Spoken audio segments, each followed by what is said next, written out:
मैं आज आप लोगों को आरआरबी एनटीपीसी सीबीटी 2 का 8वां प्रश्न पत्र सॉल्व करवाऊंगा। तो चलिए पहले क्वेश्चन पे चलते हैं।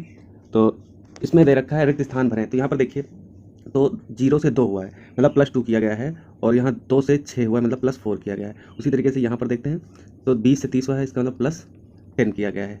फिर 30 से 40 किया गया मतलब +12 किया गया है। मतलब यहाँ से अगर देखें तो जैसे 2 से 4 हुआ है मतलब 2 में +4 किया गया है, उसी तरीके से 10 से 12 +4 किया गया है। तो अगर हम यहाँ पर बात करें तो ये जो नेक्स्ट स्टेप आएगा, तो मतलब 4 में 2 ऐड करते हैं तो 6, मतलब +6 किया जाएगा किसमें, 6 में। तो 6 में +6 करेंगे तो हो जाएगा हमारा 12। अब फिर 6 में +2 करेंगे तो होगा 8। तो 12 में 8 ऐड करेंगे तो हो जाएगा हमारा 20। तो इस तरीके से हमारी सीरीज बन रही है। तो इस तरीके से हमारा पहला जो ऑप्शन है वो सही हो जाएगा, ऑप्शन नंबर फर्स्ट 12। चलिए क्वेश्चन नंबर हम लोग सेकंड पे चलते हैं। इसमें कह रहा है 2015 में निम्नलिखित में से किस राज्य ने 35वें राष्ट्रीय खेलों की मेजबानी की। तो इसका राइट आंसर हो जाएगा ऑप्शन नंबर थर्ड, केरल जो है ये राइट आंसर हो जाएगा इसका। तो यहीं पर अगर हम लोग प्लस पॉइंट की बात करें तो 2020 के जो भारतीय राष्ट्रीय खेल का जो 36वां संस्करण था, इसका आयोजन 20 अक्टूबर से 4 नवंबर 2020 के बीच में करना था, लेकिन कोविड-19 के कारण ये स्थगित कर दिया गया था। और ये कहाँ होना था, जो 36वां संस्करण है ये गोवा में होना था। तो क्वेश्चन नंबर हम लोग थर्ड पे चलते हैं। इसमें कह रहा है निम्नलिखित में से कौन सा एक समान सीधी सड़क पर स्थिर त्वरण पर चलने वाली कार के लिए सही है। तो इसका राइट आंसर हो जाएगा जो हमारा ऑप्शन नंबर 4 है, ये वाला। Velocity of the car is constantly changing, मतलब कार का वेग लगातार बदल रहा है। तो ये हो जाएगा हमारा ऑप्शन नंबर 4 सही हो जाएगा। तो यहीं पर अगर त्वरण की हम लोग डिफिनेशन की बात करें तो त्वरण को हम लोग वेग परिवर्तन की तरह कहते हैं, और इसकी यूनिट जो होती है मीटर पर सेकंड होती है। क्वेश्चन नंबर 4 पे हम लोग चलते हैं। इसमें कह रहा है UNHCR का क्या मतलब है। तो इसका राइट आंसर हो जाएगा option number third, United nation high commissioner for refugee. तो ये ऑप्शन नंबर थर्ड जो है ये सही हो जाएगा हमारा। तो यहीं पर अगर हम लोग प्लस पॉइंट की बात करें तो जो UNHCR का हेडक्वार्टर है ये जिनेवा स्विट्जरलैंड में है, और UNHCR को 1954 और 1981 में 2 बार नोबेल का प्राइज़ मिल चुका है शांति के क्षेत्र में। तो यहीं पर हम लोग क्वेश्चन नंबर 5वें पे चलते हैं। तो इसमें कह रहा है दिसंबर 2015 में निम्नलिखित में से किसे भारतीय खाद्य सुरक्षा मानक प्राधिकरण फसाई ने नए CEO के रूप में नियुक्त किया गया था। तो इसका राइट आंसर हो जाएगा जो पवन कुमार अग्रवाल हैं, इनको नियुक्त किया गया था। तो ऑप्शन नंबर 4 जो है ये हमारा सही हो जाएगा। तो यहीं पर अगर हम लोग जो फसाई है, जिसको हम लोग food safety and standard authority of India के नाम से भी जानते हैं, इसके प्रेजेंट CEO कौन है। तो ये प्रेजेंट CEO जो हैं फसाई के, जिसको हम लोग food safety and standard authority of India के CEO हैं, प्रेजेंट CEO हैं वो अरुण सिंघल, प्रेजेंट CEO हैं फसाई के। तो क्वेश्चन नंबर हम लोग 6 पे चलते हैं। इसमें कह रहा है मिस्टर महेश एक खिलौना 25 रुपये में खरीदते हैं और इसे 30 रुपये में बेचते हैं, लाभ प्रतिशत ज्ञात कीजिए। तो यहाँ पर लाभ प्रतिशत का जो फार्मूला होता है, परसेंटेज प्रॉफिट इक्वल टू होता है प्रॉफिट अपॉन CP इंटू 100। मतलब तो यहाँ पर देखिए प्रॉफिट कैसे निकालेंगे। तो यहाँ पर देखिए 30 रुपये में कोई वस्तु बेची गई, मतलब सेलिंग प्राइस उसकी 30 रुपया है, और 25 रुपये में खरीदी गई थी, मतलब कास्ट प्राइस 25 रुपया है। तो सेलिंग प्राइस से कॉस्ट प्राइस माइनस कर देते हैं यहाँ पर, तो हमारा प्रॉफिट निकल कर आ जाता है, और इसको मल्टीप्लाई कर देंगे 100 से। तो अब जब इसको हम सॉल्व करेंगे तो हमारा हो जाएगा, निकल कर आएगा 20%, जो कि ऑप्शन नंबर फर्स्ट से हमारा मैच हो रहा है। इस तरीके से हमारा ऑप्शन नंबर फर्स्ट जो है वो सही हो जाएगा। क्वेश्चन नंबर 7 पे हम लोग चलते हैं। इसमें कह रहा है निम्नलिखित में से किसे पृथ्वी पर सबसे बड़ा ज्वालामुखी माना जाता है, इसे द्रव्यमान और पद चिन्ह के लिए संदर्भ में। तो यहाँ पर ऑप्शन नंबर थर्ड जो है तामू मासिक, ठीक है, तानू मासिक को पृथ्वी पर सबसे बड़ा ज्वालामुखी माना जाता है। ऑप्शन नंबर थर्ड जो है ये राइट हो जाएगा, तामू माफिस। तो यहीं पर अगर हम लोग प्लस पॉइंट की बात करें तो सक्रिय और प्लस सबसे ऊंची ज्वालामुखी कौन सी है। तो ओजोस डेल सलाडो, ये सक्रिय है और सबसे ऊंची ज्वालामुखी है प्रेजेंट टाइम पर। तो क्वेश्चन नंबर हम लोग 8 पे चलते हैं। तो इसमें कह रहा है 169 रुपये को 2:5:6 के अनुपात में विभाजित कीजिए, संबंधित अनुपातों में रुपये कितने कितने हैं। तो देखिए काफ़ी इजी क्वेश्चन है। तो यहाँ पर 159 रुपया हैं, इसको 2 अनुपात, मतलब अनुपात को हम लोग x में कन्वर्ट कर लेते हैं, और 5x और 6x के रेशियो में इसको विभाजित करना है। तो यहीं पर इन सबको ऐड कर देते हैं। तो ऐड करने पर कितना रुपया आना चाहिए, 169 आना चाहिए। तो यहाँ पर हो जाएगा 13x बराबर 169, और x की वैल्यू निकालेंगे तो 13 आ जाएगा। 13 आ जाएगा। तो यहाँ पर जो सबका अलग अलग रुपया कितना आएगा, तो यहाँ देखिए 2x है तो 13 दूना 26 हो जाएगा। तो 26 फिर 13 पच्चे 65, ठीक। तो देखिए 26 65 इसमें है, तो ऑप्शन नंबर केवल सेकंड में मैच हो रहा है, तो सेकंड हमारा सही हो जाएगा। तो इस तरीके से ये क्वेश्चन आप लोगों को समझ में आ गया होगा। तो चलिए क्वेश्चन नंबर नेक्स्ट पे चलते हैं। देखिए इसमें जो CBT 2 है इसमें 120 क्वेश्चन होते हैं, 90 मिनट में करना होता है, तो सारा टाइम का खेल है, इसमें कोई ज़्यादा टफ क्वेश्चन नहीं आते हैं, बट इसमें हमको टाइम मैनेजमेंट करके चलना पड़ता है। तो चलिए क्वेश्चन नंबर हम लोग नेक्स्ट पे चलते हैं। तो इसमें दे रखा है यदि PALE को 5293 के रूप में और अर्थ को 32681 के रूप में कूटित किया जाता है, तो उस कूट में PEARL को किस प्रकार कूटित किया जाएगा। तो यहाँ पर देखिए कोई कोड लिखा गया है, जैसे PALE को कोडित किया गया है, P को 5 लिखा गया है, A को 2 लिखा गया है, L को 9 लिखा गया है, और E को 3 लिखा गया है। और उसी तरीके से अर्थ को भी यहाँ पर कूटित किया गया है। तो अर्थ लिखा गया है ARTH। तो अर्थ को यहाँ लिखा गया है, ई को 3 लिख दिया गया है, ए को 2 लिखा गया है, देखिए ए को 2 यहाँ पर भी लिखा गया है, और आर को 6 लिखा गया है, और टी को 8, एच को 1 लिखा गया है। तो अब बताना है पर्ल, PEARL को क्या लिखा जाएगा। तो देखिए पी यहाँ से 5 हो जाएगा, ई यहाँ से 3 हो जाएगा, ए 2 है, और आर हमारा 6 है, एल यहाँ पर 9 है, तो 9 इस तरीके से 53 263 53, इसमें भी सॉरी एल कितने पे है, तो एल यहाँ पर 9 पे है, तो ऑप्शन नंबर, हाँ 9, ये एल 9 है तो 9 यहाँ होगा। तो ऑप्शन नंबर देखते हैं 63 259, ये सही है, तीसरा ऑप्शन जो है ये सही है हमारा, तो ऑप्शन नंबर 3 सही हो जाएगा। तो इजी क्वेश्चन है। क्वेश्चन नंबर नेक्स्ट पे चलते हैं हम लोग। क्वेश्चन नंबर 10 पे इसमें कह रहा है सभी अपरिमेय संख्या रिक्त स्थान संख्याएं हैं, तो इसका राइट आंसर रियल संख्याएं होती है, वास्तविक संख्याएं होती है, ऑप्शन नंबर 4 जो है ये सही हो जाएगा हमारा। तो यहीं पर जो अपरिमेय संख्याएं होती हैं जिन्हें सरल भिन्न भिन्नों जो मतलब पी बाई क्यू के रूप में हम लोग व्यक्त नहीं कर सकते हैं, उनको हम लोग अपरिमेय संख्याएं बोलते हैं। जैसे √5 है, √11 है, या फिर पाई है, ये सब संख्याएं जो हैं हम लोग इनको पी बाई क्यू के रूप में व्यक्त नहीं कर सकते हैं, तो ये हम जो संख्याएं ये अपरिमेय संख्याएं होती हैं। तो क्वेश्चन नंबर हम लोग 11 पे चलते हैं। इसमें कह रहा है 3 मिनट 20 सेकंड के लिए एक टेलीफोन का बिल 35.50 रुपये है, तो 5 मिनट 30 सेकंड के लिए बिल का मूल्य रुपयों में क्या है, दशमलव के एक स्थान तक निकालना है। तो यहाँ पर देखिए जो पहला टाइम दे रखा है 3 मिनट और 20 सेकंड का जो मूल्य दे रखा है वो दे रखा है 35.50 रुपये दे रखा है, 50 रुपये दे रखा है। तो यहाँ पर अब 3 मिनट और 20 सेकंड को हम लोग टोटल सेकंड में कन्वर्ट कर लेते हैं, तो 3 मिनट का हो जाएगा 180 सेकंड, तो 180 सेकंड प्लस 20 सेकंड मिलकर हो जाएगा हमारा 200 सेकंड। तो 200 सेकंड का जो दाम दे रखा है वो 35.50 रुपये दे रखा है। तो यहाँ पर अगर हम लोग 1 सेकंड का वैल्यू निकालें तो 1 सेकंड बराबर हो जाएगा 35.50 रुपया, जो है ये 200 से डिवाइड कर देंगे, क्योंकि इधर मल्टीप्लाई में है 200 बराबर की इस तरफ आएगा तो डिवाइड में हो जाएगा। अब लेकिन यहाँ पर पूछा है जो 5 मिनट और 30 सेकंड का दाम पूछा है, ठीक है, 5 मिनट और 30 सेकंड का दाम पूछा है, तो इसको हम लोग 1 से मल्टीप्लाई कर देंगे। इसमें मतलब ये जो दाम है 5 मिनट और 30 सेकंड को 1 से मल्टीप्लाई कर देंगे, तो देखिए बराबर के इधर जब मल्टीप्लाई किए हैं तो दूसरी तरफ भी करना पड़ेगा मल्टीप्लाई, नहीं तो हमारी जो वैल्यू है वो डिफरेंस हो जाएंगी। तो जो 35.50 रुपया अपान 200 है, इसको भी हम लोग 5 मिनट और 30 सेकंड से मल्टीप्लाई कर देंगे। तो देखिए 5 मिनट और 30 सेकंड को जब सेकंड में कन्वर्ट करेंगे तो ये हो जाएगा हमारा 330 सेकंड। तो 330 सेकंड से हम लोग डिवाइड कर दिए, सॉरी मल्टीप्लाई कर दिए हैं। अब जब इसको सॉल्व करेंगे तो यहाँ पर आ जाएगा हमारा 58.57। तो देखिए 58.57 रुपये आ गया, लेकिन क्वेश्चन में एक डेसिमल तक निकालना है, मतलब दशमलव के एक स्थान तक ही निकालना है। तो इसको थोड़ा सॉल्व कर लेंगे, इजी कर लेंगे, मतलब 7 को जब हटाएंगे तो ये 5 6 हो जाएगा हमारा, तो हो जाएगा 58.6। तो ये दशमलव के एक स्थान तक शुद्ध मान है। तो यहाँ पर हम लोग जल्दबाजी ये नहीं करेंगे कि दशमलव के एक स्थान तक पूछा है तो केवल इतना ही निकाल लें। दशमलव के एक स्थान तक पूछा है तो ये 7 को हटाएंगे तो एक वैल्यू बढ़ जाएगी, यहाँ पर ये नहीं सही हो, इसका आंसर होगा 58.5। ये यहाँ पर अगर आप मिस्टेक करोगे तो ऑप्शन हमारे गलत हो जाएंगे, ठीक है। तो जो सही आंसर होगा 7 को हटाएंगे तो 6 हो जाएगा, जो कि ऑप्शन नंबर देखिए फर्स्ट में मैच हो रहा है 58.5। 58.5 ऑप्शन नंबर फर्स्ट में मैच हो रहा है, तो इस तरीके से ऑप्शन नंबर फर्स्ट हमारा सही हो जाएगा। तो चलिए क्वेश्चन नंबर हम लोग 12th में चलते हैं।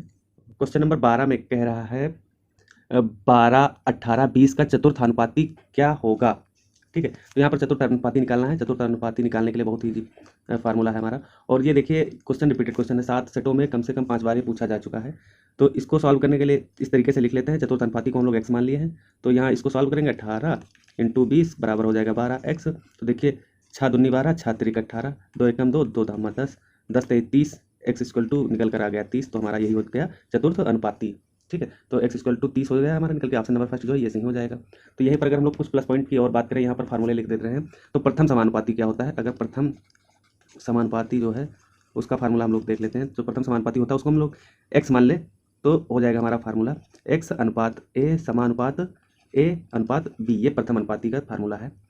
और अगर मध्य अनुपात की बात करें हम लोग, मध्य समानुपात जो है उसकी बात करें, समानुपाती का जो फार्मूला होता है उसकी बात करें हम लोग, तो हो जाएगा a अनुपात x समानुपात x अनुपात b। ये हमारा x क्या है, मध्य अनुपात है। वहीं पर अगर तृतीय अनुपात की बात करें हम लोग, तृतीय अनुपात की, तो यहाँ पर a अनुपात b समानुपात b और अनुपात x, तो x हमारा तृतीय अनुपात हो जाएगा। तो इस तरीके से तीनों फार्मूले याद रखेंगे हम लोग। तो क्वेश्चन नंबर हम लोग नेक्स्ट पे चलते हैं 13 पे। तो इसमें कह रहा है ये जो संख्या दे रखी है 3.24 गुणे 4 अपॉन में देखिए 3.24 गुणे 4 अपॉन में 0.2 दे रखा का मान ज्ञात करना है। तो यहाँ पर मान ज्ञात करने के लिए देखिए अगर ये पॉइंट हटाएंगे हम लोग तो ऊपर 0 बढ़ जाता है, और ये पॉइंट हटाएंगे तो नीचे 2 0 बढ़ जाएंगे। तो इस तरीके से हम इसको सॉल्व कर लिए हैं। अब यहाँ पर अब सॉल्व करेंगे, इस 0 से 0 कैंसिल हो गया, 4 एकम 4, 4 पंचे 20 हो गया। तो निकल करके आ जाएगा 324/5, और इसी में देखिए सारी वैल्यू ऑप्शन दे रखे हैं 324/5। तो ऑप्शन नंबर 4 जो है वो सही हो जाएगा हमारा। तो क्वेश्चन नंबर हम लोग नेक्स्ट पे चलते हैं, क्वेश्चन नंबर 14 पे। तो इसमें कह रहा है एक जल निकाय के स्वास्थ्य का निर्धारण करने के लिए क्या मापा जाता है। तो इसमें देखिए ऑप्शन नंबर फर्स्ट जो है डिजॉल्व ऑक्सीजन, जिसको विघटित ऑक्सीजन को हम लोग जल में नापते हैं, इसी को नापने से जल की शुद्धता का पता चल जाता है। तो ऑप्शन नंबर फर्स्ट विघटित ऑक्सीजन को नापने से जल की स्वच्छता का पता चल जाता है।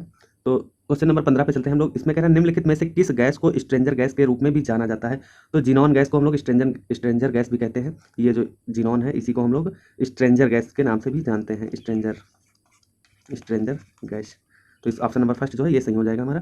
क्वेश्चन नंबर हम लोग 16 पे चलते हैं। ये इसमें दे रखा है एक प्रश्न और अंकित किए गए 2 कथन फर्स्ट और सेकंड दिए गए हैं। आपको यह तय करना होगा कि प्रश्न का उत्तर देने के लिए कौन से कथन पर्याप्त है। तो इसमें दे रखा है एक कक्षा में रस्म की श्रेणी है। तो कथन फर्स्ट दे रखा है कक्षा में 25 छात्र हैं। तो देखिए किसी की भी रैंक निकालने के लिए, श्रेणी निकालने के लिए कक्षा में टोटल स्टूडेंट पता होने चाहिए। तो अब कथन एक की तो आवश्यकता पड़ेगी क्योंकि इसमें दे रखा है कक्षा में 25 छात्र हैं। फिर कथन सेकंड कह रहा है 8 छात्र ऐसे हैं जिन्होंने रस्म से कम स्कोर किया है। तो यहाँ पर देखिए अगर रस्म की श्रेणी मतलब इस रैंक निकालनी है तो इसमें दोनों कथनों की आवश्यकता पड़ेगी, वो भी एक साथ पड़ेगी। तो ऑप्शन नंबर फर्स्ट हमारा सही हो जाएगा, एक साथ दोनों कथनों की जरूरत पड़ेगी। तो ऑप्शन नंबर फर्स्ट हमारा सही हो जाएगा। तो क्वेश्चन नंबर 17 में कह रहा है एक दुकानदार फलों की खरीद बिक्री करते समय छेड़छाड़ किए गए बाटों का उपयोग करके 15% तक की धोखाधड़ी करता है, उसका कुल लाभ प्रतिशत में क्या है। तो देखिए इस तरीके का जब परसेंटेज ही केवल दिए रखे हो और कोई रुपये ना दिए हो, सेलिंग प्राइस या कॉस्ट प्राइस के, तो सिंपल से हम लोग इसको 100 रुपये अंकित मूल्य मान लेते हैं। कोई वस्तु का जो अंकित मूल्य है वो 100 रुपये हम लोग मान लेते हैं, कोई अंकित मूल्य है उसका 100 रुपया है, हम लोग ये मान लेते हैं। ठीक है, तो यही से सारा काम स्टार्ट कर देते हैं कि जब खरीद और बिक्री करते समय मतलब खरीदते समय भी वो 15% की छेड़छाड़ करता है और बेचते समय भी 15% की छेड़छाड़ करके प्रॉफिट कमाता है। तो यहाँ पर देखिए अगर 100 रुपये की वस्तु को वो खरीदने जाता है तो 15% की धोखाधड़ी करता है पार्ट में, 15% की धोखाधड़ी करके कोई वस्तु को खरीद कर लाता है। तो कास्ट प्राइस उसकी हो जाएगी 85 रुपये। तो 85 रुपये उसका कास्ट प्राइस हो जाएगा। फिर इसी देखिए 100 रुपये को धोखाधड़ी करके 15% का धोखाधड़ी करता है और बेच देता है वस्तु को। तो जब बेचेगा तो ये 115 रुपये की वस्तु बिकेगी। ठीक है, जब ये 15% का लाभ कमाएगा धोखाधड़ी से तो यहाँ पर हो जाएगा हमारा सेलिंग प्राइस जो है 115 रुपया हो गया। ठीक है, तो यहाँ पर पूछा है कि इस कुल घटना में उसको दुकानदार को कितना लाभ प्राप्त होगा। तो यहाँ लाभ प्रतिशत में निकालना है। तो लाभ प्रतिशत में निकालने के लिए ऊपर हो जाएगा लाभ अपान में कास्ट प्राइस गुणे 100, कास्ट प्राइस गुणे 100 हो जाएगा। तो यहाँ पर देखिए कास्ट प्राइस और सेलिंग प्राइस हम लोग निकाल लिए हैं। तो लाभ हो जाएगा selling price minus cost price, तो 115 माइनस कास्ट प्राइस हमारा 85 है, कास्ट प्राइस 85 है अपान में 85 मल्टीप्लाई कर देंगे 100 से। तो हमारा जब इसको सॉल्व करेंगे तो निकल कर आ जाएगा 35.29% टोटल प्रॉफिट निकल कर आ जाएगा। तो देखिए किस ऑप्शन से मैच हो रहा है। तो यहाँ पर देखिए कोई भी चारों ऑप्शन में से कोई भी ऑप्शन मैच नहीं हो रहा है। हालांकि तो इसमें ऑप्शन नंबर जो सेकंड दे रखा है ये सही है 32.25, जबकि क्वेश्चन के अकॉर्डिंग आप लोग भी सॉल्व करना तो राइट आंसर जो है 35.29 ही निकल कर आएगा। क्योंकि ये देखिए आंसर की है, आंसर की में रेलवे ने इतना आंसर माना है, बट इस आंसर को जब ऑब्जेक्शन किया गया होगा तब इस क्वेश्चन पर सबको कॉमन नंबर मिले होंगे क्योंकि इसमें ऑप्शन जो है वो गलत दिए हैं। ठीक है, तो ऑप्शन गलत है, इसका राइट आंसर हमारा निकल कल आएगा 35.29%। ठीक है, तो क्वेश्चन नंबर हम लोग नेक्स्ट पे चलते हैं। तो क्वेश्चन नंबर 18 पे चलते हैं। इसमें कह रहा है 2 सेंटीमीटर त्रिज्या और 2 सेंटीमीटर ऊंचाई के एक लंब वृत्ताकार बेलन का आयतन घन सेंटीमीटर में क्या है। तो यहाँ पर देखिए इजी क्वेश्चन है। तो यहाँ पर देखिए रेडियस दे रखा है 2 सेंटीमीटर और हाइट जो है हमारी 2 सेंटीमीटर दे रखा है, हाइट h 2 सेंटीमीटर दे रखा है। तो यहाँ पर जो वैल्यूम का फार्मूला हो जाएगा वो हो जाएगा हमारा पाई r स्क्वायर h। तो यहाँ पर पाई की वैल्यू हो जाएगी 22/7 लेनी है, r मतलब 2 है तो 2 का स्क्वायर करेंगे तो 2 दूनी 4 हो जाएगा, h हमारा कितना है 2 हो जाएगा। अब इसको मल्टीप्लाई करेंगे, सॉल्व करेंगे मतलब, तो 22 गुणे 88 गुणे 2 तो ये हो जाएगा हमारा 176/7। तो देखिए 176/7 सेंटीमीटर क्यूब इसका हो जाएगा। तो ऑप्शन नंबर किससे मैच हो रहा है, तो ऑप्शन नंबर हमारा जो थर्ड है इससे मैच हो रहा है 176/7। तो थर्ड ऑप्शन हमारा सही हो जाएगा। क्वेश्चन नंबर हम लोग 19 पे चलते हैं। इसमें कह रहा है जवाहर रोजगार योजना की शुरुआत रिक्त स्थान के प्रभाव से की गई थी। ठीक। तो इसका राइट आंसर हो जाएगा ऑप्शन नंबर 4 जो है अप्रैल 1 1989 से। ठीक है, तो अप्रैल 1 1989 से जवाहर रोजगार योजना की शुरुआत की गई थी। तो यहीं पर अगर हम लोग जवाहरलाल नेहरू है उनके बारे में कुछ प्लस पॉइंट देख लें तो जवाहरलाल नेहरू जो है वो भारतीय राष्ट्रीय आंदोलन के प्रमुख नेता थे। ठीक है, और अगर यहीं पर बात करें कि जवाहरलाल नेहरू कितने वर्षों तक प्रधानमंत्री रहे, तो 17 वर्षों तक भारत देश के प्रधानमंत्री रहे जवाहरलाल नेहरू। और इनकी कुछ जो प्रमुख बुक्स हैं उनके बारे में भी हम लोग देख लेते हैं। तो letter from a father to his daughter, ये पहली पुस्तक है इनकी, और दूसरी इनकी एन ऑटोबायोग्राफी है, तीसरी डिस्कवरी ऑफ इंडिया। तो ये 3 इंपॉर्टेंट पुस्तक हैं, इनको हम लोग याद रखेंगे। क्वेश्चन नंबर 20 पे हम लोग चलते हैं। क्वेश्चन नंबर 20 में दे रखा है 2016 एक्सोमार्स ट्रेस गैस ऑर्बिटर को 2 अंतरिक्ष एजेंसियों यूरोपीय अंतरिक्ष एजेंसी ESA और रिक्त स्थान द्वारा संयुक्त रूप से किए जाने वाले मंगल अभियानों की एक श्रृंखला में प्रथम है। तो इसका राइट आंसर हो जाएगा ये जो रोसकोसमोस रसिया, ऑप्शन नंबर 4 जो है ये सही हो जाएगा हमारा। तो क्वेश्चन नंबर हम लोग 21 पे चलते हैं। इसमें कह रहा है गणना कीजिए। ठीक है, तो ये जो वैल्यू है इसको गणना करनी है, सिंपल है, सॉल्व करेंगे आ जाएगा। तो ये दे रखा है 10,584 को डिवाइड कर दिया गया है 168 से, फिर माइनस कर दिया गया है 63 से। तो इसको सॉल्व करेंगे तो 168 और इसको सॉल्व करेंगे तो हमारा 63 आ जाएगा। तो 63 माइनस 63 हो जाएगा हमारा 0। 63 माइनस 63 हो जाएगा 0, जो कि ऑप्शन नंबर 2 है, ये सही हो जाएगा हमारा। क्वेश्चन नंबर 22 पे चलते हैं। इसमें कह रहा है दी गई संख्याओं का सही आरोही क्रम कौन सा है। तो इसमें देखिए कोई सा भी ऑप्शन हम फर्स्ट उठा लेते हैं, मतलब चारों ऑप्शन में से कोई भी एक ऑप्शन हम लोग उठा लेते हैं, फिर उनको जो दशमलव के रूप में कन्वर्ट कर लेते हैं, जो भिन्न दे रखी है उसको दशमलव के रूप में हम लोग कन्वर्ट कर लेते हैं। तो यहाँ देखिए 4/9 है, तो 4/9 को जो हम लोग भिन्न में कन्वर्ट करें, सॉरी दशमलव में कन्वर्ट करेंगे तो हो जाएगा 0.44, और 2/7 को हम लोग भिन्न में दशमलव में कन्वर्ट करेंगे तो हो जाएगा हमारा 0.28। ठीक है, अब इसको आरोही क्रम में लिखना, मतलब बढ़ते हुए क्रम में लिखना है, तो सबसे पहले छोटी संख्या आएगी, मतलब 0.28, मतलब 2/7 पहले आएगी, पहले ऑप्शन पे पहले नंबर पे आएगी। तो देखिए पहले पे इसमें भी है और इसमें भी है, फिर इसके बाद ये आएगी, तो इसके बाद देखिए यहाँ पर दूसरे नंबर पे ये है, फिर लास्ट में ये हमारा 4/9 आएगा। तो ये जो ऑप्शन नंबर 3 है यही हमारा सही हो जाएगा। तो इस तरीके के क्वेश्चन हम लोग सॉल्व कर लेंगे। तो चलिए क्वेश्चन नंबर हम लोग 23 पे चलते हैं। इसमें कह रहा है प्राणहिता गोदावरी नदी की सबसे बड़ी सहायक नदी है जो पेंगंगा नदी, रिक्त स्थान नदी और वैन गंगा नदी के संयुक्त जल को पहुंचाती है। ठीक है, तो इसका ऑप्शन नंबर जो फर्स्ट है ये सही हो जाएगा, वारधा।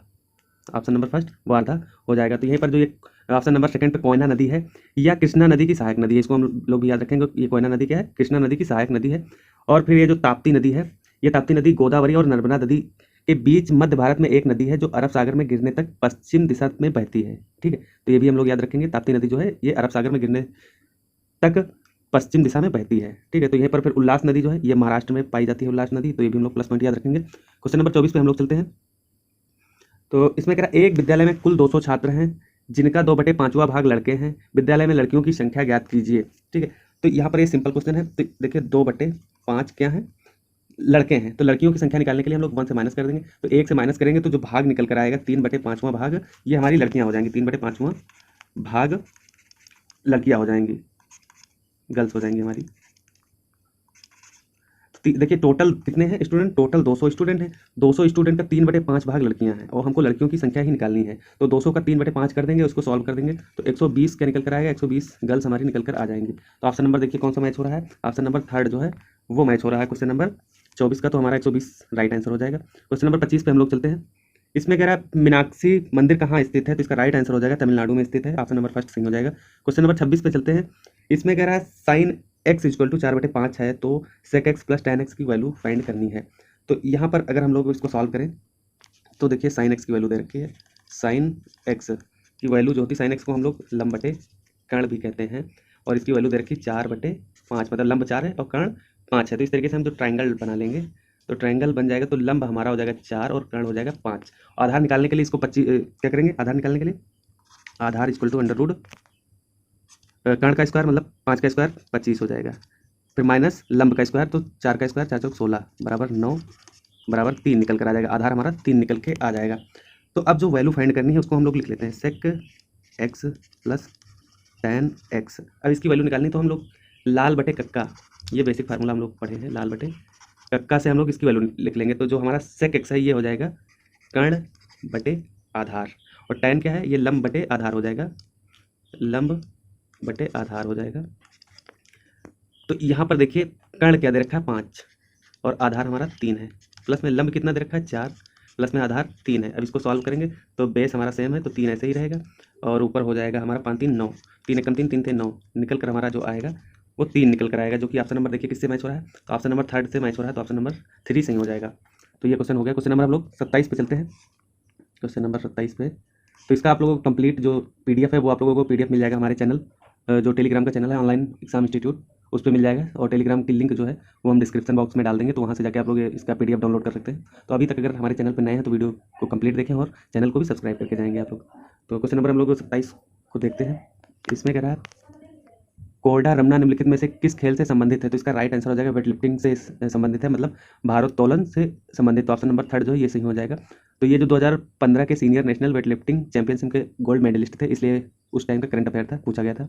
तो क्वेश्चन नंबर हम लोग नेक्स्ट पे चलते हैं। इसमें कह रहा है निम्नलिखित जानकारी का अध्ययन कीजिए और नीचे दिए गए प्रश्न का उत्तर दीजिए। किसी शहर में 5000 लोग हैं, उनमें से 1200 किसी भी अखबार की सदस्यता नहीं लेते हैं, 2700 लोग द इंडियन एक्सप्रेस की सदस्यता लेते हैं और 1800 लोग द हिंदू की सदस्यता लेते हैं। कितनों ने केवल द इंडियन एक्सप्रेस की सदस्यता ली है? ठीक है, तो पहला क्वेश्चन है how many subscribe to the Indian Express only, मतलब कितनों ने केवल द इंडियन एक्सप्रेस की सदस्यता ली है। तो ये इजी क्वेश्चन है, चलिए इसका हम लोग वेन डायग्राम बना लेते हैं। तो यहाँ पर सोल्यूशन में हम लोग देखते हैं, तो टोटल कितने हैं, 5000 मेंबर हैं किसी एक शहर में, ठीक। तो उसमें से 1200 किसी भी अखबार की सदस्यता नहीं लेते हैं, मतलब वो ना द हिंदू की लेते हैं ना इंडियन एक्सप्रेस की लेते हैं, तो 1200 लोग वो किसी चीज़ की नहीं लेते हैं। तो बच्चे कितने लोग, तो 3800 लोग जो बच्चे हैं ये लोग सदस्यता लेते हैं, ठीक है, ये सदस्यता लेते हैं। तो इनमें से हम लोग देखते हैं, तो इस 3800 लोगों में से कितने लोग ऐसे हैं जो मतलब दोनों अखबारों की सदस्यता लेते हैं। तो यहाँ पर देखिए 2700 लोग जो हैं, क्वेश्चन में कह रहा है 2700 लोग जो हैं वो द इंडियन एक्सप्रेस को की सदस्यता लेते हैं और 1800 द हिंदू की सदस्यता लेते हैं। तो ये मतलब दोनों अखबारों की सदस्यता लेने वाले हैं। अब इससे हम लोग माइनस कर देंगे 3800 को, तो जो 3800 को माइनस करेंगे तो जो कॉमन नंबर निकल कर आएगा वो ऐसे व्यक्ति होंगे जो एक साथ दोनों अखबारों की सदस्यता लेते हैं। तो यहाँ पर 700 निकल कर आ जाएगा। तो 700 लोग जो हैं वो कॉमन लोग हैं जो दोनों अखबारों की सदस्यता लिए हैं। तो इस तरीके से यहाँ पर अब वेन डायग्राम हम लोग बना लेते हैं। तो इस तरीके से वेन डायग्राम बन रहा। तो यहाँ पर कॉमन कितने लोग हैं, 700 लोग हैं जो दोनों अखबारों की सदस्यता लेते हैं, ठीक है। तो दोनों लोग 700 लोग हैं, ये कॉमन लोग हैं। यहीं पर फिर बात करें जो द इंडियन एक्सप्रेस के कितने लोग हैं जो केवल इंडियन एक्सप्रेस को लेते हैं, तो देखिए 2700 लोग हैं इंडियन एक्सप्रेस के, तो 700 कॉमन हम लोग माइनस कर देंगे, तो 2000 जो व्यक्ति बचेंगे वो केवल इंडियन एक्सप्रेस के हैं, इंडियन एक्सप्रेस के हैं, ठीक है। और फिर यहाँ पर द हिंदू की बात करें तो देखिए 1800 लोग हैं द हिंदू को लेने वाले, तो उसमें से 700 को माइनस कर देंगे तो 1100 हम आ जाएंगे जो केवल और केवल द हिंदू के सब्सक्रिप्शन लेंगे। तो इस तरीके से हमारा वेन डायग्राम बन गया है। वेन डायग्राम बना लिए हैं, इससे हमारे क्वेश्चन का आंसर निकल आएगा। तो ये देखिए यहाँ पर दे रखा है how many subscribe to the Indian Express only, इसका मतलब है कितने ने केवल द इंडियन एक्सप्रेस की सदस्यता ली है, ठीक है। तो यहाँ पर हमारा जो राइट आंसर हो जाएगा, तो देखिए 1100 लोगों ने 2000 लोगों ने केवल द इंडियन एक्सप्रेस की सदस्यता ली है। तो यहाँ पर ऑप्शन नंबर जो हमारा सेकंड है ये सही हो जाएगा। फिर चलते हैं इसी वेन डायग्राम से दूसरा क्वेश्चन जो यहाँ पर दे रखा है 29 नंबर। यहाँ पर बोला है how many subscribe to both the newspaper, मतलब कितने ने दोनों अखबारों की सदस्यता ली है। तो देखिए यहाँ पर कॉमन जो व्यक्ति हैं वो 700 लोग हैं जिन्होंने दोनों अखबारों की सदस्यता ली है, जो कि ऑप्शन नंबर 3 पे, तो ऑप्शन नंबर 3 हमारा सही हो जाएगा। फिर क्वेश्चन नंबर हम लोग 30 पे चलते हैं। ये एनालॉजी का क्वेश्चन है। इसमें कह रहा है कंप्लीट द एनालॉजी, और यहाँ पर देखिए वेन से टाइम हुआ है, वेयर से कहाँ पर जाएंगे, तो वेन देखिए टाइम से रिलेटेड है और वेयर मतलब प्लेस से रिलेटेड है, स्थान से रिलेटेड है। तो हमारा देखिए ऑप्शन नंबर 3 जो है ये सही हो जाएगा। तो क्वेश्चन नंबर हम लोग 31 पे चलते हैं। 31 इसमें कह रहा है find the next term of the series, ठीक। तो इसमें सीरीज MOQ इस तरीके की सीरीज दे रखी है, तो हम लोग अलग लिख लेते हैं MOQ, फिर SUW, फिर YAC, फिर नेक्स्ट में क्वेश्चन मार्क दे रखा है। तो यहाँ पर अगर हम लोग देखें तो देखिए M से S हुआ है मतलब +6 हुआ है, और O से U हुआ है तो यहाँ पर भी +6 हुआ है, और Q से W गए हैं तब भी +6 हुआ है, और उसी तरीके से यहाँ पर देखिए S से Y +6 हुआ है, और U से, ठीक है, U से A पर गए हैं तब भी +6 किया गया है, और W से C पर गए हैं तब भी +6 किया गया है। तो मतलब जितने लेटर्स हमारे दिए हैं सब में 6 ऐड किया गया है। तो देखते हैं Y में 6 ऐड करेंगे तो हमारा E हो जाएगा, और A में 6 ऐड करेंगे तो G हो जाएगा हमारा, और C में 6 ऐड करेंगे तो I हो जाएगा, I हो जाएगा हमारा। तो इस तरीके से ऑप्शन नंबर 4 जो है वो हमारा सही हो जाएगा। तो चलिए क्वेश्चन नंबर हम लोग 32 पे चलते हैं। 32 में कह रहा है मोहिनी अट्टम रिक्त स्थान का एक शास्त्रीय नृत्य है, तो इसका राइट आंसर हो जाएगा ऑप्शन नंबर 4 जो केरल का ये प्रसिद्ध शास्त्रीय नृत्य है। तो ये हम लोग याद रखेंगे। इसी के साथ में कुछ प्लस पॉइंट हम लोग याद रखते हैं। तो जैसे कथकली जो है ये केरल का दूसरा शास्त्रीय नृत्य है। तो यहीं पर जो 3 अदर राज्य दे रखे हैं उनके हम लोग को जो प्रसिद्ध नृत्य है उनके बारे में देख लेते हैं। तो जैसे महाराष्ट्र जो है, महाराष्ट्र में डोंगरी, गांजा, कोली नृत्य, लावड़ी नृत्य, ये 3 नृत्य फेमस हैं। और तमिलनाडु में भरतनाट्यम और पराई अट्टम, ये 2 नृत्य प्रसिद्ध हैं। और वहीं पर बात करें अगर राजस्थान में, तो राजस्थान में घूमर डांस है, कठपुतली डांस है और कालबेलिया, ये 3 डांस राजस्थान के प्रमुख डांस हैं। क्वेश्चन नंबर 33 पे हम लोग चलते हैं। इसमें कह रहा है श्री राम ने एफडी में 14,000 रुपये का निवेश किया है। परिपक्वता पर उन्हें कितनी धनराशि मिलेगी यदि उन्होंने उसे 20% प्रतिवर्ष चक्रवृद्धि ब्याज पर ब्याज त्रैमासिक रूप से समायोजित होता है कि दर से 6 महीने के लिए निवेश किया गया है। तो यहाँ पर देखिए कुछ वैल्यू दे रखी है, मतलब प्रिंसिपल जो है वो हमारा 14,000 रुपया दे रखा है। ठीक है, प्रिंसिपल पी कितना है, 14,000 रुपया दे रखा है। और रेट जो है वो हमारा 20% वार्षिक दे रखा है। लेकिन वार्षिक तो दे रखा है, लेकिन जो ब्याज है वो क्वार्टरली समायोजित किया गया है, मतलब त्रैमासिक समायोजित किया गया है यहाँ पर। तो जो हमारा रेट निकल कर आएगा 20 से हम लोग 20 को 4 से डिवाइड कर देंगे तो 5% हमारा त्रैमासिक रेट निकल कर आ जाएगा। और यहाँ पर टाइम दे रखा है, टाइम हमारा 6 महीना है। लेकिन 6 महीने को जो हम लोग त्रैमासिक में कन्वर्ट करेंगे तो 2 तिमाही हमारी निकल कर आ जाएंगी टाइम। तो देखिए प्रिंसिपल दे रखा है, रेट दे रखा है और टाइम दे रखा है। तो यहाँ से अब हम लोग को अमाउंट निकालना है। तो अमाउंट का फार्मूला हो जाएगा, देखिए वही बेसिक फार्मूले से इसको सॉल्व करेंगे। ए इक्वल टू पी ब्रैकेट में 1 + R/100 की पावर n। अब इसी फार्मूले पे रख के सॉल्व कर लेंगे तो हमारी जो अमाउंट निकल कर आ जाएगी वो हो जाएगा 15,435 रुपये, जो कि ऑप्शन नंबर देखिए 4 से मैच हो रहा है।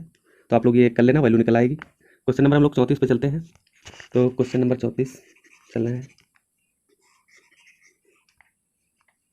इसमें दे रखा क्योटो जलवायु परिवर्तन सम्मेलन रिक्त स्थान में हुआ था। ऑप्शन नंबर सेकंड जो है ये सही हो जाएगा हमारा।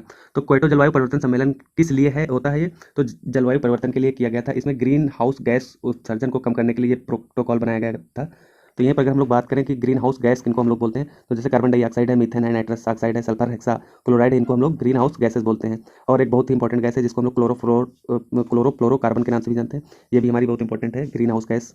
और जलवाष्प को भी हम लोग ग्रीन हाउस गैस के नाम से भी जानते हैं। क्वेश्चन नंबर हम लोग 35 पे चलते हैं। इसमें कह रहा एक संख्या समूह दिया है और इसका माध्य क्या होगा ये निकालना है। तो माध्य निकालने के लिए सबसे ईजी है, ये जितनी संख्याएं दे रखी हैं सबको ऐड कर लेंगे। 8 + 0 + 3 + 3, मतलब सबको ऐड कर लेंगे। जितने भी हमारी 10 संख्याएं दे रखी हैं सबको ऐड कर लेंगे, अपान में 10 से डिवाइड कर देंगे। तो ऊपर जब संख्याओं को ऐड करेंगे तो हमारा सम ऑफ नंबर आ जाएगा 35, अपान में 10 टोटल नंबर है। तो इसको जब डिवाइड करेंगे तो 3.5 निकल कर आ जाएगा, हमारा मीन निकल कर आ जाएगा, समांतर माध्य, जो कि ऑप्शन नंबर सेकंड से मैच हो रहा है, इसलिए सेकंड सही हो जाएगा हमारा। क्वेश्चन नंबर हम लोग 36 पे चलते हैं। अगर पृथ्वी की सतह से वायुमंडल की प्रत का क्रम सतह से परे जाते हुए है, परे का मतलब ऊपर जाते हुए क्रम बताना है हमको। तो देखिए सबसे निचली जो पृथ्वी की वायुमंडल की सतह होती है उसको हम लोग क्षोभ मंडल बोलते हैं। उसके बाद समताप मंडल, फिर मध्यमंडल, फिर तापमंडल, फिर बहिर्मंडल होता है। तो ये हमारा ऑप्शन नंबर फर्स्ट में देखिए मैच हो रहा है, तो ऑप्शन नंबर फर्स्ट जो है वो हमारा सही हो जाएगा। तो यहाँ पर इन 5 लेयर, इसमें तो वैसे 4 लेयर दे रखी हैं, लेकिन हम लोग याद रखेंगे इन 5 लेयर को। लास्ट भी लेयर हमारी होती है उसको हम लोग बोलते हैं बहिर्मंडल। ठीक, तो ये भी हम लोग याद रखेंगे। क्वेश्चन नंबर 37 पे चलते हैं हम लोग। इसमें कह रहे हैं निम्नलिखित में से कौन सी पहली स्तनपायी प्रजाति है जो मानव प्रेरित जलवायु परिवर्तन द्वारा लुप्त हो गई है। तो इसका राइट आंसर हो जाएगा ऑप्शन नंबर थर्ड जो है ब्रम्बल कई मेलोमिस। ये ऑस्ट्रेलिया में पाए जाते थे। ठीक है, तो ऑप्शन नंबर थर्ड है ये सही हो जाएगा। ये ऑस्ट्रेलिया में पाए जाते थे और ये मानव द्वारा परिवर्तित जलवायु के कारण ये विलुप्त हो चुके हैं इस टाइम। क्वेश्चन नंबर 38 में दे रखा है, ये जो लेटर दे रखे हैं टूरोंड TUROOND को पुनर्व्यवस्थित करने पर आपको क्या प्राप्त होता है। तो ये जो TUROOND है इसको पुनर्व्यवस्थित करना है और फिर बताना है इससे हमको क्या मिल रहा है। तो यहाँ पर अगर हम लोग इसको व्यवस्थित करेंगे तो एक ट्रेन का नाम हमको निकल कर आ रहा है जिसको हम लोग दुरंतो एक्सप्रेस के नाम से भी जानते हैं। इसका फोटो भी आप लोग देख लो, दुरंतो एक्सप्रेस का। तो जो ऑप्शन नंबर 4 है ये सही हो जाएगा। नेमाफा ट्रेन मतलब एक ट्रेन का नाम है ये, तो ऑप्शन नंबर 4 सही हो जाएगा। क्वेश्चन नंबर हम लोग 39 पे चलते हैं। इसमें कह रहा नीचे कुछ कथनों के बाद कुछ निष्कर्ष दिए गए हैं, तय कीजिए कि दिए गए कथनों में से कौन सा निष्कर्ष तार्किक रूप से अनुसरण करता है। कथन दे रखा भारत के गौरवशाली अतीत का सबसे अच्छा प्रमाण पश्चिम में आयुर्वेदिक दवाओं की बढ़ती लोकप्रियता है। ठीक है, तो निष्कर्ष दे रखा है, निष्कर्ष फर्स्ट है भारत में आयुर्वेदिक दवाएं लोकप्रिय नहीं हैं। ठीक है, तो ये तो गलत हो जाएगा क्योंकि भारत में लोकप्रिय हैं दवाएं आयुर्वेदिक। फिर कथन हमारा निष्कर्ष सॉरी सेकंड है, इसमें कह रहा एलोपैथिक दवाएं भारत में अधिक लोकप्रिय हैं। तो ये भी गलत हो जाएगा, ज़्यादा अधिक लोकप्रिय नहीं है। यहाँ पर कई सारी दवाएं चलती हैं इंडिया में, जैसे होम्योपैथिक भी, एलोपैथिक भी और आयुर्वेदिक भी दवाई यूज़ की जाती है। तो इस तरीके से हमारे जो निष्कर्ष दोनों हैं वो गलत हो जाएंगे। तो ऑप्शन नंबर फर्स्ट जो है वो सही होगा, ना तो निष्कर्ष 1 और ना ही निष्कर्ष सेकंड अनुसरण करता है। तो ऑप्शन नंबर जो हमारा फर्स्ट है ये सही हो जाएगा। क्वेश्चन नंबर हम लोग 40 पे चलते हैं। 40 पे कह रहा है अंडमान और निकोबार को रिक्त स्थान द्वारा अलग किया जाता है जो 150 किलोमीटर चौड़ा है। तो इसका राइट आंसर हो जाएगा option number second 10 degree channel द्वारा इसको अलग किया जाता है 10 डिग्री चैनल। तो ये जो अंडमान और निकोबार है इसकी राजधानी पोर्ट ब्लेयर है, ये भी हम लोग याद रखेंगे। और अंडमान निकोबार में कुल 350 द्वीप हैं, ये भी हम लोग याद रखेंगे। 350 द्वीपों से हमारा अंडमान निकोबार जो राज्य है वो बना है। क्वेश्चन नंबर 41 पे चलते हैं। इसमें कह रहा है मार्च 2016 में निम्नलिखित संरक्षित जैवमंडल में से कौन सा यूनेस्को को संरक्षित जैवमंडल के विश्व नेटवर्क में शामिल था। तो इसका राइट आंसर हो जाएगा अगस्त्यमाला संरक्षित जैवमंडल। ऑप्शन नंबर फर्स्ट जो है ये सही हमारा हो जाएगा। तो यहीं पर अगर हम लोग अगस्त्यमाला संरक्षित जैवमंडल जो है ये 2001 में तमिलनाडु में किया गया था और इसे 2016 में यूनेस्को में सम्मिलित किया गया था, तो ये भी हम लोग याद रखेंगे। क्वेश्चन नंबर 42 पे चलते हैं हम लोग।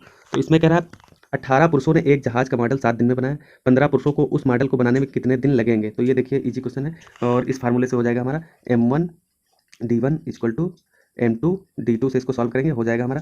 तो यहाँ पर देखिए जो पहले 18 व्यक्ति हैं वो किसी काम एक जहाज को 7 दिन में कंप्लीट कर लेते हैं। फिर कहा है उसी काम को 15 व्यक्ति करेंगे तो कितने दिनों में कंप्लीट करेंगे। तो D2 की वैल्यू हमको यहाँ पर निकालनी है। तो हमारा हो जाएगा 18 × 7 और ये 15 मल्टीप्लाई में है, बराबर किस तरफ आएगा, डिवीजन में हो जाएगा।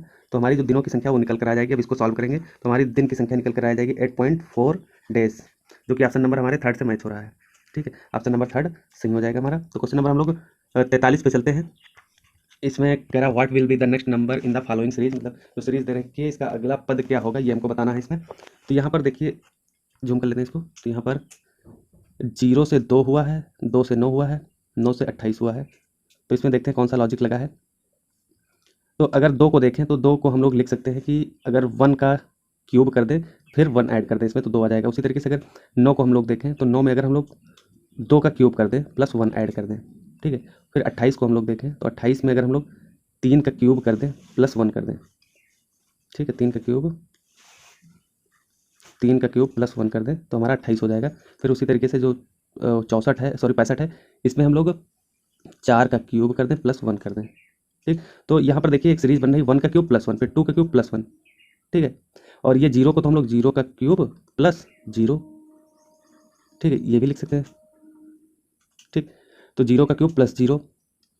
तो यहाँ पर देखिए 0 से 1, फिर 1 से 2, 2 से 3, 3 से 4, फिर 4 के बाद 5 हुआ है तो 5 का हम लोग क्यूब करेंगे प्लस 1 ऐड कर देंगे उसमें। तो जो रिक्त स्थान है उसमें हमारी यही वैल्यू आ जाएगी। तो हम 25 पंचे 125 प्लस 1 मतलब 126 आ जाएगा।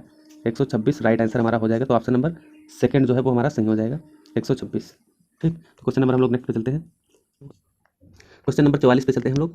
इसमें कह रहा है निम्नलिखित जानकारी को ध्यान से पढ़िए और नीचे दिए गए प्रश्नों के उत्तर दीजिए। तो इसमें कथन दे रखा है, फर्स्ट इसमें दे रखा है गोविंद आशीष से छोटा है लेकिन कमल से लंबा है। तो कथन फर्स्ट में 3 लोगों का नाम दिया है और तीनों की लंबाई दे रखी है। तो हम लोग ड्रा कर लेते हैं, एक डायग्राम बना लेते हैं। तो इसमें कह रहा है गोविंद जो है, गोविंद आशीष से छोटा है, ठीक है। तो आशीष, ए से आशीष हो गया, जी से गोविंद हो गया। तो गोविंद को हम लोग बना लिए इस तरीके से, लेकिन गोविंद आशीष से छोटा है तो आशीष से हम लोग छोटा कर दिए हैं। फिर उसमें कह रहा है लेकिन कमल से लंबा है, तो कमल को भी हम लोग, गोविंद जो है कमल से लंबा है तो कमल को हम छोटा रखेंगे गोविंद से। 3 लोगों का हो गया इसमें। फिर हम लोग कथन सेकंड पे चलते हैं। इसमें क्या नरेन कमल से छोटा है, ठीक है। तो नरेन जो है कमल से छोटा है, ये भी हम लोग बना लेंगे। नरेन कमल से छोटा है, लेकिन कितना छोटा कर दे ये नहीं है। तो अभी और आगे है कथन अब सेकंड, जो थर्ड दे रखा है कथन। तो उसमें कह रहा है जयंत जो है, जयंत जैसे जयंत, वो क्या है, नरेन से लंबा है, ठीक है। तो जयंत को हम लोग इतना बना लेते हैं और नरेन को थोड़ा छोटा ही रखते हैं, ठीक है। तो नरेन से लंबा कौन है, जयंत हो गया, ठीक है। और फिर कथन हम लोग सेकंड पे चलते हैं। यहाँ पर कह रहा है नरेन कमल से छोटा है, तो नरेन को हमने कमल से छोटा भी रखा है, ठीक है। और चौथा में क्या कह रहा है आशीष जो है वो जयंत से लंबा है तो जयंत से लंबा भी कर दिए हैं। तो इस तरीके से जो हमारा डायग्राम है 5 लोगों की हाइट का वो बन गया है। तो क्वेश्चन नंबर 44 में कह रहा है who among them is the tallest, मतलब इसमें कह रहा है उनमें से कौन सबसे लंबा है। तो ऑप्शन नंबर देखिए इसमें सबसे लंबा कौन है, आशीष सबसे लंबा है। तो ऑप्शन नंबर 4 जो है वो हमारा सही हो जाएगा। तो इसी का क्वेश्चन नंबर हम लोग क्वेश्चन नंबर 45 पे हम लोग चलते हैं। इसमें कह रहा है इनमें से निश्चित रूप से किसे डेटा से पता किया जा सकता है। तो चारों ऑप्शन में से देखिए, चारों ऑप्शन दे रखे हैं इसमें। तो चारों ऑप्शन में ऑप्शन नंबर फर्स्ट सही हो जाएगा, कमल गोविंद से छोटा है, जो कि यहाँ देखिए कमल जो है ये कमल गोविंद से छोटा है डायग्राम के अकॉर्डिंग। तो ऑप्शन नंबर फर्स्ट इसका सही हो जाएगा हमारा, कमल गोविंद से छोटा है। तो इसी का जो नेक्स्ट क्वेश्चन है उस पर चलते हैं हम लोग। तो 46 पे चलते हैं क्वेश्चन नंबर। तो इसमें कह रहा है who among them is the shortest, मतलब इसमें कह रहा है सबसे छोटा कौन है, निम्नलिखित में से सबसे छोटा कौन है। तो इसमें डायग्राम में देख लीजिए सबसे छोटा कौन व्यक्ति है। तो डायग्राम में यहाँ पर चलते हैं। तो देखिए नरेन सबसे छोटा है, ठीक है। तो देखते हैं जो इस क्वेश्चन का क्वेश्चन नंबर 46 है। तो ऑप्शन नंबर जो 4 है ये सही हो जाएगा हमारा, नरेन सबसे छोटा है इन 5 लोगों में, ठीक। तो क्वेश्चन नंबर हम लोग 47 पे चलते हैं। इसमें कह रहा है नीचे कुछ कथनों के बाद कुछ निष्कर्ष दिए गए हैं। आपको दिए गए कथनों को सत्य मानना है, भले ही वे ज्ञात तथ्यों से भिन्न प्रतीत होते हैं। फिर इसमें स्टेटमेंट दे रखा है, मतलब इसमें कह रहा है सभी टोपियाँ किताबें हैं। ठीक है, कथन जो दे रखा है, कह रहा है सभी, ये टोपियाँ जो है, टोपियाँ क्या है, ये किताबें हैं, ये किताबें हैं। फिर कह रहा है सभी किताबें पेन है, ये जो सभी किताबें हैं ये है पेन है। तो जो निष्कर्ष ये है हमारा, तो निष्कर्ष में कह रहा है कुछ निष्कर्ष नंबर 1 दे रखा है, कंक्लूजन फर्स्ट। तो इसमें कह रहा है कुछ टोपियाँ पेन नहीं है, तो यहाँ पर ये गलत हो जाएगा। फिर कथन जो सेकंड है, इसमें कह रहा है कुछ पेन टोपियाँ हैं, तो ये सही हो जाएगा। सम पेन्स आर कैप, तो ये सही हो जाएगा। तो इस तरीके से हमारा जो ऑप्शन नंबर फर्स्ट है, ओनली कंक्लूजन सेकंड फॉलो, मतलब केवल निष्कर्ष दूसरा अनुसरण करता है, तो ऑप्शन नंबर फर्स्ट ये सही हो जाएगा हमारा। क्वेश्चन नंबर 48 पे हम लोग चलते हैं। इसमें भी कथन दे रखा है, कथन दे रखा है औद्योगिक क्रांति जो पहले यूरोप में शुरू हुई ने आधुनिक युग को जन्म दिया। तो निष्कर्ष इसमें दे रखा है, निष्कर्ष फर्स्ट, एक क्रांति का परिणाम अमीर और गरीब के बीच असमानता है, तो ये गलत हो जाएगा हमारा। और कथन निष्कर्ष जो सेकंड है, इसमें देखा क्रांति समाज पर हावी हो गई है, तो ये सही हो जाएगा हमारा। तो देखिए ऑप्शन नंबर थर्ड जो है केवल निष्कर्ष सेकंड अनुसरण करता है, तो ऑप्शन नंबर जो हमारा तीसरा है वो सही हो जाएगा। ऑप्शन नंबर तीसरा ये सही हो जाएगा। क्वेश्चन नंबर 49 पे हम लोग चलते हैं। इसमें कह रहा है अलमाटी बांध रिक्त स्थान नदी पर एक जल विद्युत परियोजना है, तो ये किस नदी पर है? तो ऑप्शन नंबर फर्स्ट ये कृष्णा नदी पर है, ये सही हो जाएगा हमारा। तो यहीं पर अलमाटी बांध को हम लोग लाल बहादुर शास्त्री बांध के नाम से भी जानते हैं। फिर चलिए ये तीनों जो यमुना और कावेरी और गोदावरी, इनके कुछ प्रमुख बांध हैं, उनके बारे में भी हम लोग जान लेते हैं।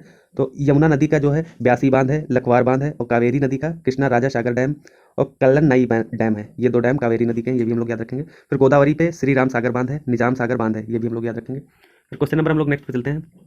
इसमें देखिए थोड़ा सा मिसप्रिंट है, इसको हम लोग छोड़ देते हैं। क्वेश्चन नंबर हम लोग 51 पे चलते हैं। इसमें कह रहा है एक डीवीडी किसका उदाहरण है? तो इसका राइट आंसर हो जाएगा, ये एक डीवीडी जो है ऑप्टिकल डिस्क का उदाहरण है, तो ऑप्शन नंबर 4 जो है ये सही हो जाएगा। तो डीवीडी का अगर फुल फॉर्म की बात करें हम लोग, तो इसका digital versatile disc full form होता है। क्वेश्चन नंबर 52 पे हम लोग चलें, तो यहाँ पर दे रखा है यदि दो संख्याओं का गुणनफल 3360 है और उनका लासा 96 है, तो उनका मासा ज्ञात कीजिए। तो ये इजी है। इसमें क्या होता है, दो संख्याओं का गुणनफल, फार्मूला होता है first number into second number, second number मतलब जो 2 संख्याएं होती हैं उनको मल्टीप्लाई कर लो आपस में, फिर बराबर किसके हो जाएगा, एलसीएम इंटू एचसीएफ के। ठीक है, तो यहाँ पर देखिए 2 संख्याओं का जो गुणनफल दे रखा है वो 3360 है, और बराबर किसके हो जाएगा, तो बराबर हो जाएगा हमारा, और इसमें देखिए एलसीएम दे रखा है 96, तो एचसीएफ फाइंड करना, तो एचसीएफ हमारा निकल आएगा, एचसीएफ इधर ही रहेगा, 96 बराबर किस तरफ आ जाएगा, तो अपॉन में हो जाएगा, तो 3360/96। अब इसको सॉल्व करेंगे तो हमारा आ जाएगा निकल कर 35 एचसीएफ निकल कर आ जाएगा, जो कि ऑप्शन नंबर फर्स्ट पे है। ऑप्शन नंबर फर्स्ट सही हो जाएगा हमारा। क्वेश्चन नंबर हम लोग 53 पे चलते हैं। क्वेश्चन नंबर 53 में कह रहा है आरबीआई द्वारा अब तक का सर्वाधिक मूल्य वर्ग का नोट कौन सा छापा गया है? तो इसका राइट आंसर हो जाएगा हमारा ऑप्शन नंबर सेकंड जो है, अभी तक आरबीआई द्वारा 10,000 का नोट सबसे हाईएस्ट प्राइस का छापा गया है। तो यहाँ पर अगर हम कुछ प्लस पॉइंट की बात कर लें, तो जो हमारे प्रधानमंत्री मोरारजी देसाई द्वारा 1,000 के नोटों के साथ साथ 10,000 के नोटों का और 5,000 के नोटों का 1978 में डीमोनिटाइजेशन किया गया था। मतलब जो नरेंद्र मोदी जी हैं उनसे पहले भी हमारे मोरारजी देसाई जो प्रधानमंत्री रह चुके थे, उन्होंने 1978 में डीमोनिटाइजेशन किया था, मतलब नोटों को बदल दिया गया था। तो उस टाइम 1,000, 10,000 और 5,000 की नोटों को बदला गया था। तो ये भी हम लोग याद रखेंगे, 1978 में मोरारजी देसाई द्वारा पहली बार डीमोनिटाइजेशन किया गया था। वही फिर क्वेश्चन नंबर हम लोग 54 पे चलते हैं। तो इसमें कह रहा भविष्य में रेल दुर्घटनाओं से बचने के लिए रेल मंत्री सुरेश प्रभु ने निम्नलिखित में से कौन सा मिशन जारी किया? तो इसका राइट आंसर हो जाएगा मिशन जीरो एक्सीडेंट। ये रिपीटेड क्वेश्चन है, दोबारा पूछा गया है। तो यहीं पर अगर हम लोग कुछ प्लस पॉइंट की बात करें, तो जॉन मथाई जो है ये स्वतंत्र भारत के पहले रेल मंत्री थे। और अगर यहीं पर अगर हम लोग प्रेजेंट रेलवे मिनिस्टर की बात करें, तो अश्विनी वैष्णव जो है ये 41वें नंबर के रेल मंत्री हैं प्रेजेंट टाइम पर, और 40वें नंबर के रेल मंत्री हमारे पीयूष गोयल थे, जो इस समय कपड़ा मंत्री के पद पर कार्यरत हैं हमारे पीयूष गोयल जी। तो क्वेश्चन नंबर हम लोग 55 पे चलते हैं। क्वेश्चन नंबर 55 में कह रहा है निम्नलिखित में से कौन भारत का पहला चंद्र मिशन था? तो इसका राइट आंसर हो जाएगा चंद्रयान फर्स्ट, ये हमारा भारत का पहला चंद्र मिशन था। तो ऑप्शन नंबर थर्ड सही हो जाएगा। क्वेश्चन नंबर नेक्स्ट पे चलते हैं। क्वेश्चन नंबर 56, इसमें कह रहा है निम्नलिखित तालिका में एक वर्ष में खेले गए 7 टूर्नामेंटों में एक फुटबॉल टीम के प्रदर्शन का रिकॉर्ड है। ठीक है, तो इसमें देखिए टूर्नामेंट 7 टूर्नामेंट दे रखे हैं। फिर इसमें नीचे प्रश्न दे रखा है, क्वेश्चन नंबर 56 कह रहा है, यहाँ पर देखिए क्वेश्चन नंबर 56, टीम ने कुल कितने प्रतिशत मैच जीते हैं? ठीक है, तो टीम ने कुल कितने प्रतिशत मैच जीते हैं, तो उसके लिए सबसे पहले हम लोग टोटल मैच देख लेते हैं, टोटल मैच कितने हैं। तो ये टोटल मैच को हम लोग ऐड कर लेंगे, तो यहाँ पर टोटल मैच हमारे 50 हो जाएंगे। फिर कितने जीते हैं, तो वो भी उसको भी हम लोग टोटल कर लेंगे, तो यहाँ पर टोटल 29 मैच जीते हैं। ठीक है, तो अब परसेंटेज में हमको निकालना है, तो देखिए 29 मैच जीते हैं कितने में, 50 मैचों में, तो इसको 100 से मल्टीप्लाई कर देंगे, इस तरीके से लिख के सॉल्व करेंगे तो हमारा परसेंटेज में कन्वर्ट हो जाएगा, तो 58% निकल कर आ जाएगा। तो देखिए आप 58% किस ऑप्शन से मैच हो रहा है, तो ऑप्शन नंबर हमारा फर्स्ट जो है ये सही हो जाएगा, क्वेश्चन नंबर 56 का 58%। तो क्वेश्चन नंबर हम लोग नेक्स्ट पे चलते हैं। इसमें कह रहा है क्वेश्चन नंबर 57 पे कह रहा है which tournament was the best for the team, मतलब टीम के लिए जो कौन सा टूर्नामेंट सबसे बढ़िया था, सबसे अच्छा था। तो देखते हैं इसमें इसमें निकालना क्या है। इस तरीके से अगर सॉल्व करके देखो या फिर ऐसे अपने कॉमन सेंस से भी देख सकते हो। जैसे यहाँ पर 8 मैच खेले गए हैं, तो 8 में 5 मैच जीता है और 3 हारा है। तो यहाँ पर भी देखिए 4 में 4 मैच जीते हैं और 4 हारे हैं।